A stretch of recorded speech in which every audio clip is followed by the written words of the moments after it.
കഴിഞ്ഞ എപ്പിസോഡിൽ നമ്മൾ സംസാരിച്ചത് നാർസിസ്റ്റിൻ്റെ സൈലന്റ് ട്രീറ്റ്മെൻറ്റിനെ കുറിച്ചായിരുന്നു. എന്നാൽ ആ മൗനം കൊണ്ടുള്ള ശിക്ഷ അവസാനിക്കുമ്പം നിങ്ങൾ അതിൽ നിന്ന് സർവൈവ് ചെയ്യുമ്പം അവർ തുടങ്ങുന്ന അതിലും ഭീകരമായ മറ്റൊരു തന്ത്രമുണ്ട്. നിങ്ങൾ കാണുന്നത് കള്ളമാണെന്നും കേൾക്കുന്നത് വെറും തോന്നലാണെന്നും അവർ നിങ്ങളെ വിശ്വസിപ്പിക്കും.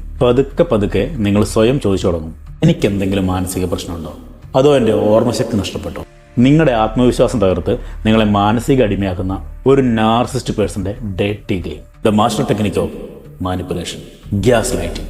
നിങ്ങൾ ഗ്യാസ് ലൈറ്റിംഗ് വിക്ടിമാണെന്ന് അറിയാനായിട്ട് ഈ പറയുന്ന 4 അവസ്ഥകൾ ശ്രദ്ധിച്ചാൽ മതി. ഈ അനുഭവങ്ങളിൽ ഏതെങ്കിലും ഒന്ന് നിങ്ങൾ ഫേസ് ചെയ്തിട്ടുണ്ടെങ്കിൽ നിങ്ങളൊരു ഗ്യാസ് ലൈറ്റിംഗ് വിക്ടിമാണ്, ഒരു ഡേഞ്ചർ സോണിലാണുള്ളത്. ഈ വീഡിയോ സ്കിപ്പ് ചെയ്ത് കാണണേ.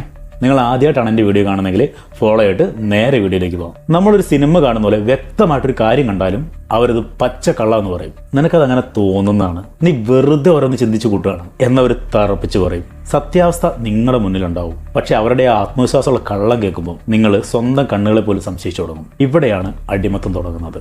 സ്വന്തം കണ്ണിനേക്കാൾ കൂടുതൽ നിങ്ങൾ അവരുടെ കള്ളത്തെ വിശ്വസിക്കും. ശരിയും തെറ്റും തിരിച്ചറിയാൻ പോലും നിങ്ങൾ അവരോട് ചോദിക്കേണ്ട അവസ്ഥ വരും. അതോടെ നിങ്ങളുടെ ബുദ്ധിയുടെ റിമോട്ട് കൺട്രോൾ അവരുടെ കയ്യിലാവും. അവർ ചെയ്തൊരു തെറ്റിനെക്കുറിച്ച് നിങ്ങൾ ചോദിക്കാൻ ചെല്ലുന്നു എന്ന് വിചാരിക്കുക. പക്ഷേ മിനിറ്റുകൾക്കുള്ളിൽ കഥ മാറും. കുറച്ചങ്ങോട്ട് കഴിയുമ്പം തെറ്റ് ചെയ്ത ആളവിടെ ചിരിച്ചുകൊണ്ട് നിൽക്കും. പരാതിയായിട്ട് ചെന്ന നിങ്ങൾ അവരോട് മാപ്പ് ചോദിക്കും.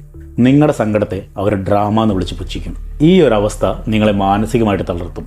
അവരെ പിണക്കാതിരിക്കാൻ നിങ്ങൾ എപ്പോഴും പേടിയോടെ ജീവിക്കും. ആ പേടിയാണ് നിങ്ങളെ ആ വ്യക്തിയിലേക്ക് ഒരു ലഹരിക്ക് എന്ന പോലെ അടിമയാക്കി മാറ്റുന്നത്. അടുത്ത സ്റ്റെപ്പിൽ നാർസിസ്റ്റ് പതുക്കെ നിങ്ങളെ ചുറ്റുമുള്ളവരെന്ന് ഒറ്റപ്പെടുത്തും. നിങ്ങളുടെ വീട്ടുകാരോടും കൂട്ടുകാരോടും ഒക്കെ നിങ്ങളറിയാതെ രഹസ്യമായിട്ട് പറയും, നിങ്ങൾക്കിടെ ചെറിയ മാനസിക പ്രശ്നങ്ങളുണ്ട്, ആള് നോർമലല്ല.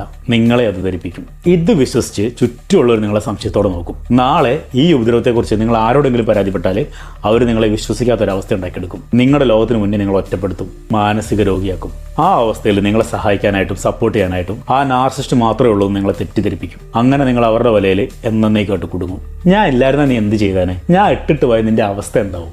ഈ ചോദ്യങ്ങൾ പല രീതിയിൽ വാക്കിലും പ്രവൃത്തിയിലും അവർ ആവർത്തിച്ചുകൊണ്ടിരിക്കും. നിങ്ങളുടെ കഴിവില്ലായ്മയെക്കുറിച്ച് അവർ നിരന്തരം ഓർമ്മിപ്പിക്കും. ഇതോടെ നിങ്ങൾ ആ ബന്ധത്തിൽ തളയ്ക്കപ്പെടും. സ്വയം തീരുമാനം എടുക്കാൻ കഴിയാത്ത ഒരു കൊച്ചുകുട്ടിയെ പോലെ നിങ്ങൾ അവരുടെ ലോക്കിലാവും. ഈ നിസ്സഹായാവസ്ഥയിൽ നിന്നാണ് ആ ബന്ധത്തോടുള്ള അമിതമായ അഡിക്ഷൻ ഉണ്ടാകുന്നത്. ഗ്യാസ് ലൈറ്റിംഗ് വളരെ അപകടമാണ്. അതിന് തടവറയെന്ന് നിങ്ങൾ രക്ഷപ്പെടാൻ ശ്രമിച്ചേക്കാം, രക്ഷപ്പെട്ടേക്കാം.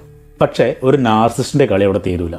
നിങ്ങൾ അകന്നുപോയി ഈ ബന്ധത്തിൽ നിന്ന് രക്ഷപ്പെട്ടു എന്ന് അവർക്ക് തോന്നിയാൽ നിങ്ങളെ വീണ്ടും ആ പഴയ നരകത്തിലേക്ക് വലിച്ചു കൊണ്ടുവരാൻ അവർ മറ്റൊരു മാരകായുധം പ്രയോഗിക്കും. സ്നേഹം നടിച്ചവർ വീണ്ടും ചതിച്ച് നിങ്ങളെ വലയിലാക്കും. നിങ്ങളുടെ മനസ്സാക്ഷ്യത്തിനെ കരുവാക്കിയിട്ട് നിങ്ങളെ വലയ്ക്കുള്ളിലാക്കുന്ന dark manipulation ടെക്നിക്കാണ് ഹൂവറിംഗ്.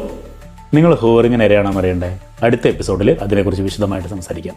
Don't miss next episode. It's me B Joseph Eldorado, signing of.